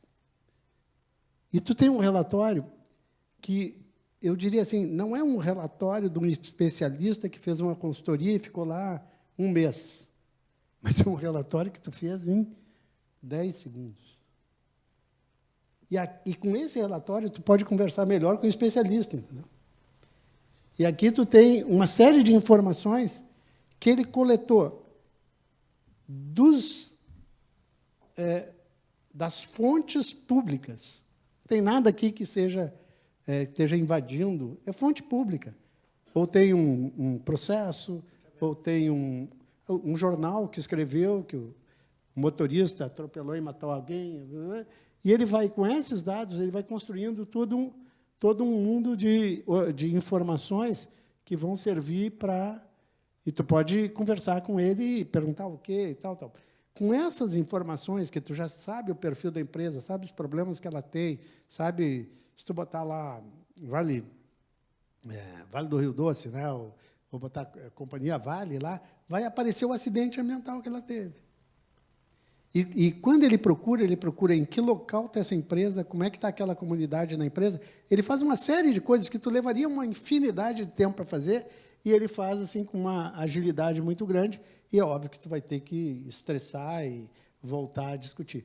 Mas tu consegue fazer o perfil da organização muito simplesmente, e tu consegue depois cruzar esse perfil para saber se o propósito da empresa, o que é. Por exemplo, se uma empresa fabrica aço, ela já tem uma coisa sustentável, porque aço é feito de ferro ou de... como é que chama? Ferro velho, lá, né? De resto de ferro que está sendo reciclado. Né? Se é uma empresa de vidro, ela já te dá perfil. Se é uma empresa que atua no setor ambiental ou florestal, ela já dá o que tem de bom e o que tem de ruim. Só ler o início, vamos ver, Rodrigo, ler só o início do... Ou seja, se a empresa tem um relatório... Perfeito. Eu coloquei aqui também, né, primeiramente, nós temos aqui uma análise da empresa, né, de dados que são públicos, né? Buscamos também informações setoriais, né, ou seja, avaliando aí empresas similares, né? Então, nós temos aqui, primeiramente, um perfil da Carris, né? Que existe uma implementação de comitês internos voltados para a sustentabilidade, né? Ou seja, publicações periódicas de relatórios destacando iniciativas ambientais e sociais, recebeu o título de empresa cidadã do Conselho Regional de Contabilidade do Estado do Rio de Janeiro, 2014. E aqui, depois tem todo um relatório final aqui da empresa. E o que acontece? Depois que você tem essa primeira leva, você consegue fazer outras conversas, né, com o sistema. Né? Primeiro, eu perguntei quais são os objetivos de desenvolvimento sustentável da ONU que são prioritários, aliados ao negócio e à natureza de operação da empresa. Aí colocou o ODS 3, que é a saúde e bem-estar, energias acessível e limpa, indústria, inovação e infraestrutura. Ela já está sugerindo quais as ODS que tu deveria escolher para atender no teu programa de sustentabilidade empresarial. Exato. Tá? E pelo aí, perfil. olha só, ele coloca relevância para o negócio. Rodrigão, tem uma pergunta aqui, e nós já estamos a 1h20, que eu acho que é o teto deles aqui, está parecido. Te agradeço aí, Rodrigo, mas eu acho que a ideia aqui era dar um overview do que pode ser feito com uma ferramenta que está disponível e que hoje está toda automatizada.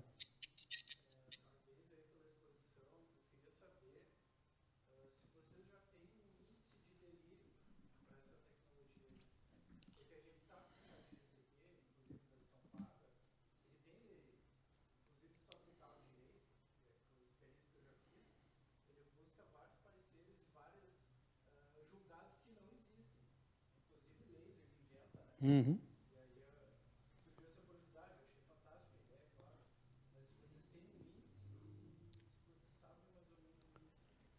Eu vou responder essa pergunta em 2 pedaços, tá?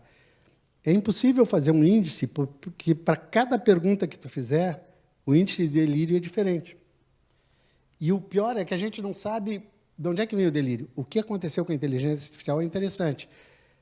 Os caras de programação ensinaram ele a resolver um problema. Então, deram muitos dados, e ele, com muitos dados, aprendeu a resolver o problema. Mas ninguém sabe como ele resolve o problema. Isso é uma coisa interessante. Eu vi um cara falando, ninguém sabe, tem 2 correntes com inteligência artificial. Uma é os utópicos, e outras é os distópicos. Os distópicos acreditam que, como ela vai ser mais inteligente que nós, se já não é atualmente, mas ela vai ser mais em muitas outras coisas, em determinado momento, ela vai se dar conta que é mais inteligente que nós, sozinha. E aí a gente tem uma encrenca, que são os modelos lá do Exterminador do Futuro e tal. O 2001, lá, né? O segundo modelo é um modelo utópico. Isso aqui vai ser sempre uma ferramenta, nós sempre vamos usar e abusar dela, e ela vai continuar uma ferramenta e nunca vai ter consciência. E eu tenho a impressão que as coisas vão dar mais ou menos pelo caminho do meio. Eu acho que, em determinado momento, nós já usamos isso aqui. É um pouco de inteligência artificial, só que é um exoesqueleto. Ele não está ainda embutido, né? O que acontece quando integra orgânico, carbono, com metal? Aí tem dois problemas, tá? A primeira coisa é que, nesse modelo, tu não tem mais o medo da apropriação, porque tu e a coisa são uma outra coisa. Tu não é nem mais o ser humano como ele teve. Mas nós não somos o ser humano que venceu, né? Nós já somos diferentes. Nós estamos equipados com algumas coisas aqui e tal. Então, pode ser um processo de evolução da espécie. Nós incorporarmos a inteligência assim. Mas eu acho que parece que o mais razoável é que a gente vai incorporar isso e a gente vai ser meio híbrido, sabe? Vai ser meio centauro, né? Um pouco inteligência silício, um pouco inteligência carbono. Mas o que o Gunther perguntou é muito importante, porque os caras que trabalham na área de medicina dizem que tu não pode implantar um chip e esse chip não vai ficar a vida inteira, porque tem problemas das conexões orgânicas com inorgânicas. Elas vão ter. E o corpo começa a achar que é uma... Então, eu diria, hoje ele não está resolvido, mas isso aí não estava resolvido há 10 anos atrás. Então, o futuro tem, por sua própria natureza, ser imprevisível, né? A gente pode imaginar 1000 futuros, mas ele toma o caminho que ele quiser. E parece que aqui nós temos uma grande gama de possibilidades, tá? Mas uma coisa é certa, ela veio para ficar. Isso que foi falado sobre a questão do delírio, né? Que, vamos dizer assim, é um conceito que traz, em última análise, pelo que eu entendi, uma possibilidade de falibilidade da inteligência artificial. Não sei, não é isso? Ela inventa coisas. Sim, mas então ela, em última análise, é uma falha. Né? E se é uma falha, vamos dizer assim, num primeiro momento, perde-se... Vamos viajar? Pode ser uma previsão. Sim, Ela tem tanta informação que ela pode estar prevendo alguma coisa que a gente não prevê. Então, mas aí vamos... Eu estou causando aqui... mas aí... É difícil saber. Sim. E é tão incerto especular que a gente não tem certeza sobre como é que isso acontece. Sabe que está errado comparado com quem trabalha com artigos... Mas pela pergunta e pela verificação que foi feita, na realidade se trata de uma falha, porque ali foi constatado que houve uma invenção de um acórdão, por exemplo, na área jurídica que não existia. Isso já é perigoso, e na área das humanas, evidentemente, isso é mais fácil de se detectar. Porém, a inteligência artificial, se falhou nessa questão das áreas humanas, poderá falhar na questão das exatas. E, por exemplo, na questão das exatas, ela vai levar muita coisa junto, do ponto de vista negativo, com constatação muito mais difícil de ser feita e com resultados negativos evidentes. Por exemplo, na questão dos exames médicos, por exemplo, que também podemos colocar aí nessa área. Então, isso, de certo modo, nos coloca também para o mesmo dilema humano, que também temos a falha, o risco. E então, o que vai mostrar que talvez ela vai ter que se autoauditar. E talvez que se o mesmo programa, por mais feliz que seja, se ele tem o delírio, ele vai querer resolver o delírio. Então, vamos dizer assim, essa tecnologia, talvez, porque é humana, ela vai ser falha. Né? A gente está vivendo, talvez, um romantismo, né? E, vamos dizer assim, em termos da certeza dessa tecnologia, o que não quer dizer que a gente já não possa usar os recursos que ela nos traz, que são enormes, né? E que tem resultado. Então, essa questão dos delírios, eu só faço essa ponderação, porque nas humanas me parece que ele é mais fácil de ser detectado e está factualmente materializado. Onde a gente tem cálculo, né, já vai ser muito mais difícil. Né? Só vou dar uma contribuiçãozinha aqui. Lembra que eu falei assim, vocês têm que exercitar, discutir. Se você pede para um estagiário, ou mesmo tu é o chefe da engenharia, vai construir um prédio de 100 andares, aí, 100 metros de altura. Aí tu vai lá e pede para o teu engenheiro calculista ele calcular. Tu assina a obra, tu não olha o cálculo dele? Tu é chefe da setor de oncologia do hospital, e o teu doutorando, que está ali se formando, foi lá e olhou o paciente, e veio e deu uma posologia. O que tu faz? Olha, tu pergunta para ele por que ele deu isso. Então, se tu aprender a perguntar, tu vai achar os furos. E achar os furos é muito relevante, porque tu tem que te proteger. Então, é óbvio que tem falhas. A perspectiva é que essas falhas diminuem. Ninguém sabe, pode aumentar, mas a perspectiva é que diminuam, que ela se torna mais competente. Eu não cheguei a falar aqui do 5º e 6º passo, né? Depois daquelas brincadeiras de montar uma equipe, você deveria trabalhar com um grande banco de dados. Porque com um pequeno banco de dados não dá para fazer estatística. Com um grande banco de dados, tu consegue fazer estatística. Mas, seja ou não seja humano, você tem a responsabilidade de supervisionar a ação que está recebendo, porque tu é o decisor e o responsável. Então, esse processo de checagem, né, tu pode até cruzar, tu pode perguntar para a inteligência da Apple, pode perguntar para a inteligência da Google, pode perguntar para sabe?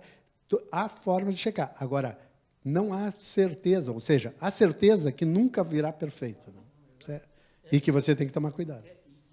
E essa checagem também, dependendo do nível de complexidade envolvido, não vai poder ser feita por uma pessoa, mas talvez por uma outra inteligência. Uma outra máquina. É isso que eu estou dizendo, porque uma pessoa talvez não a alcance. Mas hoje já tem uns 4 ou 5, então até essas coisas nós vamos ter que aprender, porque é um mundo novo, a gente não sabe. Exatamente. Primeiro, uma observação interessante a respeito dos dados, né, da relação entre o delírio e o dado. Faz uns 10, 12 anos, eu conversei com o Robert Darnton, que então era o diretor da biblioteca de Harvard, né, e que é um historiador muito famoso nos Estados Unidos, porque ele tinha sido contrário, né, ao projeto do Google de digitalizar todas as bibliotecas universitárias americanas. Tá? E ele entendia que isto era, que eles não estavam fazendo uma coisa graciosamente, que tinha ali, né, uma intenção, interesse comercial que não estava sendo, na verdade, divulgado, partilhado, não é compartilhado, mas existia um interesse comercial. Ele acabou optando, tá, como um bom iluminista que é, estudioso da Revolução Francesa, em juntar as 6 grandes bibliotecas universitárias americanas e criar as universidades criaram uma biblioteca pública digital, né? Desta forma, disponibilizando o acervo, né, e regulando, digamos assim, a sua utilização. Porque eles entenderam que o objetivo do Google era o algoritmo. Eles queriam digitalizar absolutamente tudo que tinham, isso, enfim, era o projeto de 15 anos atrás, né? Então, com essa digitalização em massa, eles alimentaram o algoritmo e chegaram na inteligência artificial. Estou simplificando o processo, né, mas isso é a alimentação dos dados. Bom, enlouquecendo a ideia, né, e eu acho que isso não parece ser uma coisa tão absolutamente distante, porque o Tesla imaginava que a eletricidade podia ser transmitida, né, sem fios. Então, vejam, quer dizer, isso é uma concepção muito antiga e nós ainda continuamos amarrados a fios, olha isto. Tá? Então, não podia ter um satélite captando o calor, a luz do Sol e transmitindo sem fio para a Terra, para todos os dispositivos eletrônicos e casas, etc. Por que nós precisamos ter fio? Cidade com fio? Não faz o menor sentido. Daqui a pouco tu integra o silício com o carbono, tá? As pessoas são meio máquina, que era uma coisa imaginada pelo Philip Dick, né, o Blade Runner, e todos os seus romances, né, de ficção científica são apoiados justamente na questão ética que deriva da fusão entre o silício e o carbono. Tá? Então, imagina, eletricidade transmitida sem fio, silício e carbono fundidos. E já há, por exemplo, experimentos nos Estados Unidos em no Exército, entre os Mariners, né, de transmissão de telepatia. Tá? Então, comunica-se já, as pessoas já se comunicam por telepatia. Afinal de contas, nós vamos chegar onde? A gente vai estar absolutamente conectado com todo mundo o tempo inteiro, sabendo o que todo mundo pensa, né? Por telepatia, nós estaremos todos integrados e bagunçados com a internet ao mesmo tempo. Né? A mentira vai se tornar impossível. A mentira vai se tornar impossível, mas, ao mesmo tempo, alguém pode inventar algum delírio e enganar todos com uma fake news. Que maluquice é essa que a gente vai estar vivendo, que está toda integrada? Não, o que eu acho é o seguinte: existem muitas alternativas.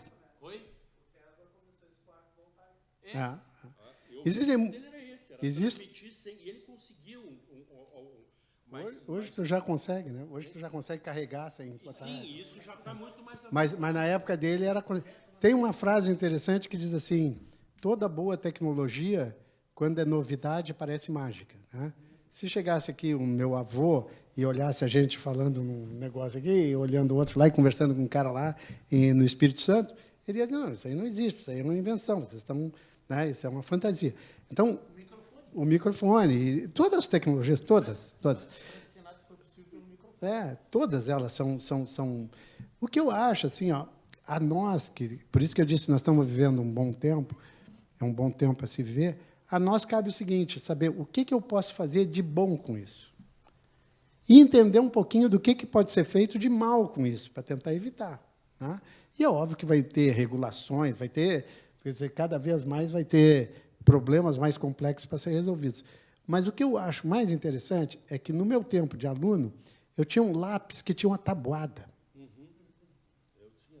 Tinha um lápis que tinha uma tabuada. Que era consultada. E quando tu gastava o lápis, era um problema, que um pedaço da tabuada desaparecia. Mas, hoje em dia, quem é que ensina a tabuada? Ninguém ensina a tabuada. Quem é que sabe fazer um cálculo? Um cálculo razoável. Nós sabemos ainda, mas um cálculo razoável para uma. Quem é que sabe tirar uma raiz quadrada? Eu aprendi a tirar a raiz quadrada. Quem é que sabe fazer uma derivada? Hoje em dia, isso, letra cursiva, escrever. Hoje em dia, algumas escolas em São Paulo estão obrigando a voltar a escrever, porque as crianças estão perdendo a capacidade de escrita. Né?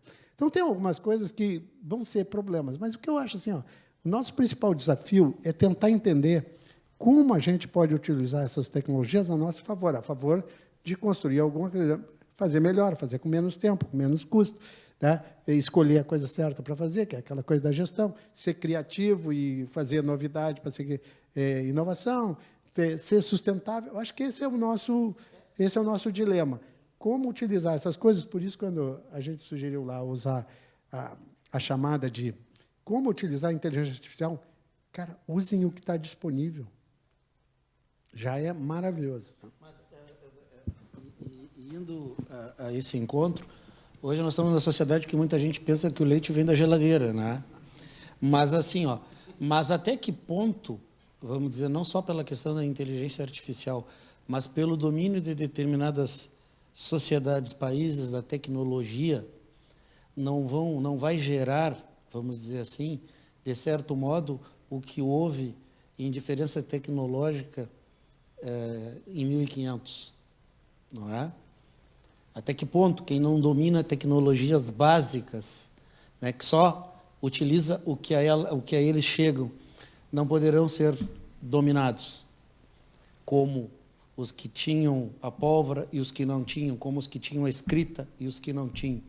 E então eu penso que até de uma maneira de ter um maior equilíbrio no mundo, há interesse assim de que cada país tenha uma base tecnológica segura, porque senão essas diferenças poderão levar, num futuro não muito distante, a que a humanidade se veja com áreas com extremo conhecimento e áreas sem nenhum conhecimento, e a própria exploração que disso pode decorrer.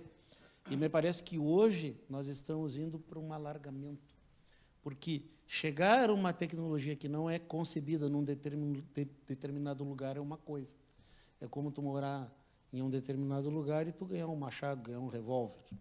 Mas se eu tenho do lado de cá 1 milhão de revólveres, 1 milhão de machados. Então, nós temos essa disparidade tecnológica muito aguda, que também vai ser potencializada também pela questão da inteligência artificial. Então, é uma quadra, vamos dizer, histórica da humanidade. Até que ponto as organizações das Nações Unidas, a Organização das Nações Unidas não tem que deliberadamente fazer com a disseminação dessas informações. Né? É um dilema também, né? É um grande tema. Dilema tecnológico. Né? Tecnológico e político. Né? Bom, eu agradeço o convite. Eu fiquei muito honrado de vir aqui, conhecer o auditório de vocês que eu não conhecia. Já tive aqui para algumas reuniões com o governo, mas agradeço muito ao Guinter, agradeço ao Ministério Público como instituição e como exemplo de ferramenta para um país mais democrático, e me coloco à disposição. E se vocês um dia precisar conversar, a gente arruma sempre um tempo. Um abraço, Guinter. Um abraço.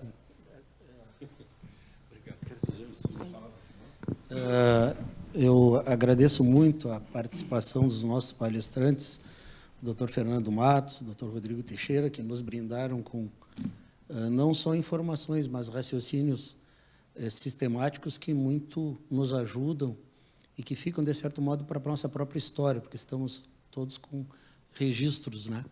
Amanhã ou depois, no futuro, esses dilemas nossos aqui, poderão ser analisados pelas relações futuras. Agradeço muito a colaboração da nossa audiência, pela atenção, com perguntas assim muito precisas, o que mostra assim a importância do diálogo, né? E de como nós ficamos melhores quando agimos em conjunto, com equilíbrio e com o diálogo verdadeiro, né? Ninguém faz nada sozinho. E, num primeiro momento, para quem tinha até uma visão ludista em relação às tecnologias, a palestra e as duas palestras, as considerações, nos mostram que tem muita gente equilibrada, raciocinando muito bem e nos abrindo as portas do futuro, assim, sem medo da tecnologia, mas conhecendo os limites dela e os nossos próprios, por consequência, o que vamos dizer assim, a premissa para que nós todos sejamos melhores. Então, em nome do Ministério Público, meu muito obrigado ao senhor Fernando Matos, ao senhor Rodrigo Teixeira e a todos que nos deram a honra da presença. Muito obrigado.